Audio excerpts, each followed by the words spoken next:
పదే పదే జగన్మోహన్ రెడ్డి గారు ప్రతి సభలోనూ ఒక ముఖ్యమంత్రి స్థాయిలో ఉండే వ్యక్తి పవన్ కళ్యాణ్ ఉద్దేశించి కారులను మార్చినట్టు పెళ్ళాలను మారుస్తాడు, 3 పెళ్ళిళ్ళు 4 పెళ్ళిళ్ళు అంటూ బహిరంగ వ్యాఖ్యలు చేయటం అనేది అవతల వ్యక్తికి సింపతి తెచ్చిపెడుతుంది, నీ మీద నెగిటివిటీ తెచ్చిపెడుతుంది.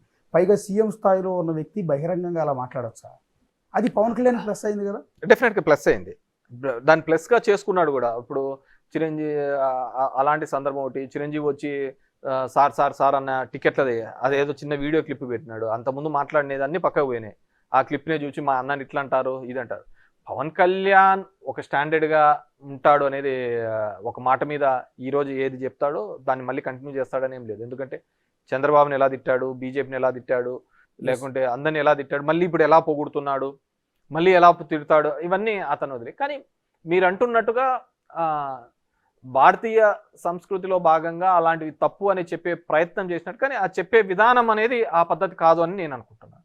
మేబీ దానివల్ల కూడా పవన్ కళ్యాణ్కి అడ్వాంటేజ్ అయి ఉంటుందని నేను అంటున్నాను. అందుకే పోటీ చేసిన 21 స్థానాల్లో 100% స్ట్రైక్ రేట్ ఇప్పుడు గెలవటం అనేది. నేను ఏమంటే జగన్మోహన్ రెడ్డి గారి ఏ విధంగా ఒక సక్సెస్ స్టోరీగా మనం చెప్పుకుంటామో, పవన్ కళ్యాణ్ కూడా ఒక success స్టోరీనే.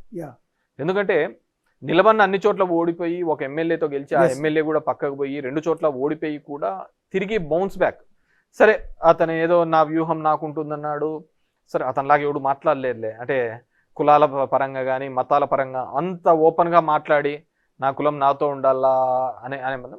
So what ever maybe తన ఆ 21 మందిని కూడా గెలవడంలో కూడా ఒక సక్సెస్ స్టోరీ. ఎందుకంటే దీనికి సీజనల్ పొలిటీషియన్స్ తప్ప, ఈ విధంగా రాజకీయం ఒక వృత్తిగా ఉన్న వాళ్ళే ఈ విధంగా బౌన్స్ బ్యాక్ అవుతారే తప్ప, మిగతా వృత్తుల మీద ఉండి సినిమా లాంటి వృత్తులో లేకుంటే మిగతా వ్యాపార వృత్తిలో ఉండి ఇది ప్రైమరీ ఇంట్రెస్ట్ కాకుండా మిగతా దాని మీద ఉన్న వాళ్ళు ఇలా బౌన్స్ బ్యాక్ కావడం చాలా కష్టం. కానీ it's a success story of Pavan Kalyan అని చెప్పుకోవచ్చు. అండ్ ఆ 21 కూడా చాలా స్ట్రాటజికల్గా తీసుకున్నాడు, సక్సెస్ చూపించినాడు. సో భవిష్యత్తులో బేసిక్గా ప్రశ్నిస్తామని పెట్టిన పార్టీ అది పోయింది, తర్వాత ముఖ్యమంత్రి అనే పార్టీ అది వెళ్ళిపోయింది, ఇప్పుడు సపోర్టివ్ పార్టీగా డిప్యూటీ సీఎంగా ఆయన ఉంటున్నాడు. We have to wait and see ఇదే కంటిన్యూ అవుతాడా, మరి ఎలా ఆ సీట్లోకి రావడం. ఇప్పుడైతే నేను లేదు 10 ఏళ్ళుగా చంద్రబాబే ఉండాలని ఆయనే అంటున్నప్పుడు, so we can't expect him CM seats. వాళ్ళ ఫ్యాన్స్ కానీ వాళ్ళ కమ్యూనిటీ కానీ ఏదైతే మా వాళ్ళలో ఆ ముఖ్యమంత్రి సీట్లో కూర్చోవాలి అని కోరుకున్నారో వాళ్ళది ఇప్పట్లో నెరవేరే కార్యక్రమం కాదు. వాట్ ఎవర్ మేబీ జగన్మోహన్ రెడ్డిని ఓడించడానికైతే ఖచ్చితంగా పవన్ కళ్యాణ్ అనే వ్యక్తి లేకపోతే తెలుగుదేశం అనే పార్టీ ఇప్పటికీ కూడా జగన్మోహన్ రెడ్డిని ఓడించలేదు. 40 సంవత్సరాల Telugu Desam party minus Pawan equal to 0 అంతే, దాంట్లో వేరేది లేదు. భవిష్యత్తులో పవన్ కళ్యాణ్ చంద్రబాబు కలిసి ఇదే విధంగా వెళ్తారనుకుంటున్నారు? అంటే 15 ఏళ్ల పాటు ఉంటామని చెప్తున్నారులే, కానీ రాజకీయ నాయకులు అనే నేను ఎంతమంది ఉన్నప్పుడు కుటుంబంలో ఉన్న వాళ్ళే ఆత్మలు పరమాత్మలు అనే వాళ్ళే వెళ్ళిపోయిన తర్వాత ఈ బాంధవ్యాలు బంధుత్వాలు ఏం కలుస్తాయి? అదే నేను అంటుంది, ఎవరికైనా రాజకీయాల్లో డైనమిక్స్ మారుతూ ఉంటాయండి. సో ఇతను ఇప్పుడు మొట్టమొదటిసారి పవర్ చూశాడు. సో ఆ పవర్ చూడాలి అని తన ఫ్యాన్స్ కానీ తన కమ్యూనిటీ వాళ్ళు కానీ కోరుకుంటున్నప్పుడు ఆ విధమైన అడుగులు వేయచ్చు. బీజేపీ ఉన్నప్పుడు ఏదైనా జరుగుతుందండి. షిండే అనుకున్నారా అక్కడ అవుతాడని చెప్పేసి చేసినారు కదా. సో బీజేపీ అనేది ఒక కొత్త ఒరబడిని తీసుకొని రావడం జరిగింది. రాజకీయాల్లో ఒక 3 వ్యవస్థలతో మనం ఎట్లాంటి క్రీడనైనా ఆడుకోవచ్చు, ఎలాంటి రాజకీయ క్రీడనైనా ఆడుకోవచ్చు అనేది బీజేపీ సక్సెస్ఫుల్ ఫార్ములాతో నిరూపించింది. ఈవీఎంస్ మీద నేను మాట్లాడుతున్నప్పుడు కానీ దీనిలో మాట్లాడుతున్నప్పుడు ఇప్పుడు మహారాష్ట్ర ఎలక్షన్ చూశాను.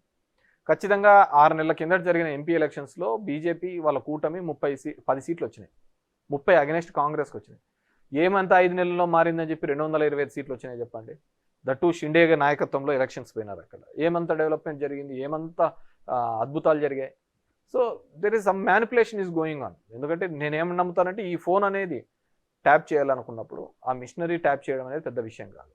అంటే మొన్న ఆంధ్రప్రదేశ్ ఎన్నికల్లో కూడా ట్యాంపరింగ్ జరిగిందని నేను పూర్తిగా నమ్ముతాను.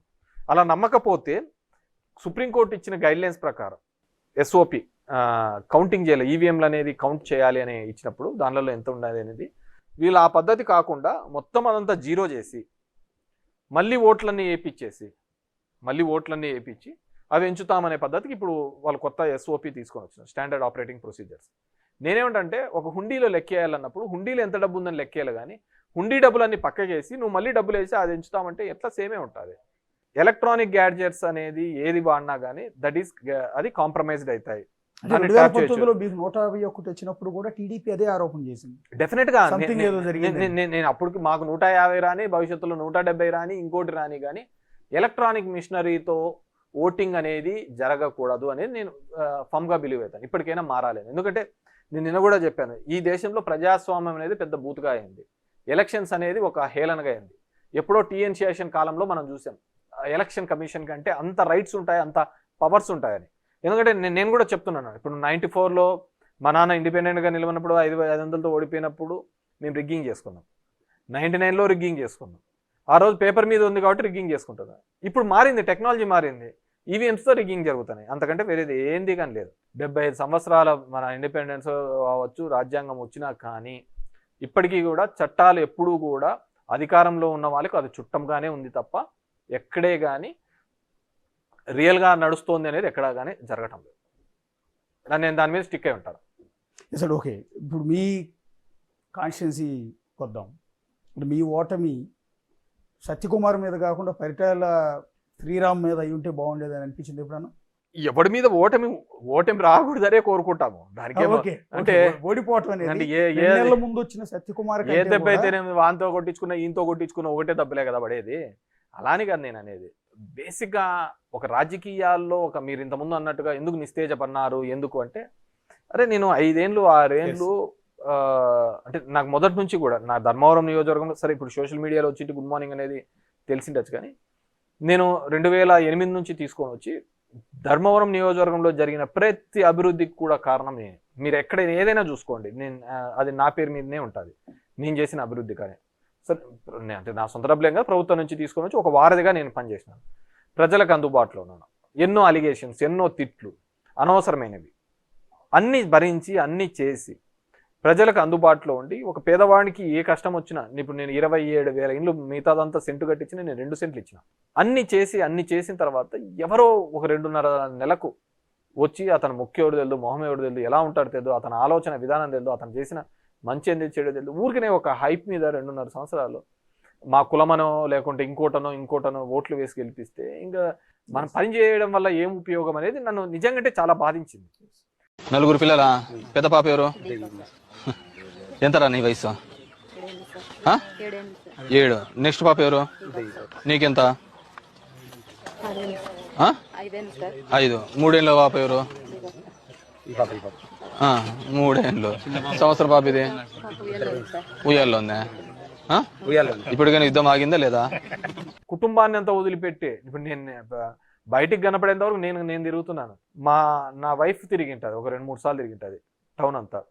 మా తమ్ముడు తిరిగింటాడు, ఒక 3-4 సార్లు తిరిగింటాడు. ఏ కష్టం వచ్చినా ఎంత అంటే అంత డబ్బులు ఇచ్చింటాడు. పిల్లల చదువు కోసమో కష్టం ఉన్న ప్రతి చోట కూడా సాయం చేసింటారు. సరే ఇప్పుడు కొత్తగా వచ్చినాడు కదా, చూడండి అతన్ని కూడా చూడండి, 2 నాళ్ళు ఏం తప్పు ఉంది. అతను చూసిన తర్వాత నాకు కూడా టైం దొరికింది నా ఫ్యామిలీతో స్పెండ్ చేసుకోవడానికి, నాకున్న చిన్న కోరికలు తీర్చుకోవడానికి. అవన్నీ కోరికలు తీర్చుకొని వస్తాను. పార్టీ ఆదేశించిన కార్యక్రమాలన్నీ పార్టిసిపేట్ చేస్తూ పోతాం. మేబీ నేను భవిష్యత్తులో కూడా ఆ విధంగా గుడ్ మార్నింగ్ అనే కార్యక్రమం పేరు మీద నేను అంతగా కూడా తిరగలేనేమో. ఇంట్రెస్ట్ పోతుంది కదా ఆటోమేటిక్ గా. ఇంత కష్టపడినా కానీ లాస్ట్ వచ్చే ఎవడో గాలికి అట్లా గెలిచిపోతా అంటే మనకేముంటుంది, ఆ రోజు మనం గాలి ఎట్లా వస్తే అట్లా చూద్దాంలే అనే పద్ధతికి వస్తున్నాం. కానీ డెఫినెట్ గా మా పార్టీ తరఫున కావచ్చు, ప్రజల తరఫున కాబట్టి ఏ కష్టం వచ్చినా కానీ డెఫినెట్ గా నిలబడతాను. ఎందుకంటే నాకు ఇంకో వృత్తి తెలియదు, నాకు ఇంకో విద్య తెలియదు.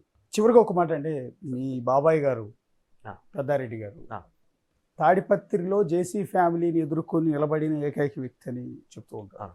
అలాంటిది మొన్న ఎన్నికల్లో ఆయన పరాజయం పొందిన తర్వాత ఇంతవరకు కాన్స్టిట్యున్సీలో ఆయన అడుగు పెట్టలేకపోతున్నారు కదా. కాన్స్టిట్యున్సీలోకి 2-3 సార్లు పోవాలనే ప్రయత్నం చేసినారు.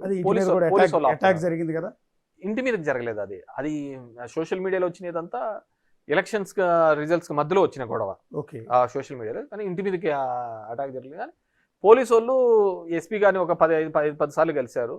2-3 సార్లు పోయే ప్రయత్నం చేసిన ప్రతిసారి సిఐలు వాళ్ళు అరెస్ట్ చేయడం, మళ్ళీ వెనక్కి తీసుకొని రావడం జరుగుతుంది. కోర్టుకు కూడా పోవడం జరిగింది, హైకోర్టులో కూడా అది నడుస్తుంది. నాకు తెలిసి ఒక 2-3 డేస్లో ఏదో ఒక ఆర్డర్ వస్తుందని అనుకుంటున్నాము. సరే ఇప్పటి వరకు అయితే ప్రభాకర్ రెడ్డికి అయితే గవర్నమెంట్ ఉంది అని నడిపిస్తున్నాడు. సో నీ వారసుడుగా నీ కొడుకుని తీసుకొని వచ్చి పెట్టు, వాట్స్ నెక్స్ట్? ఇదే విషయము ప్రభుత్వం ఏమే 100 సంవత్సరాలు ఉండే ప్రభుత్వాలు ఏం కాదు. సో తర్వాత అయినా వచ్చిన ఇబ్బందే కదా పడేది. It's bad culture. ఇలాంటి కల్చర్ ఎప్పుడే కానీ మనము ప్రమోట్ చేయకూడదు అనేది నేను అంటున్నాను. సో ఇప్పటికీ కూడా మనం ఎప్పుడు పోయినా కానీ ఆ ధర్మవరంలో మన గురించి ఆ రోజు ఉన్నప్పుడు బాగుండేప్ప అని అనుకుంటే చాలు, దాంతకంటే మనం చేయాల్సిన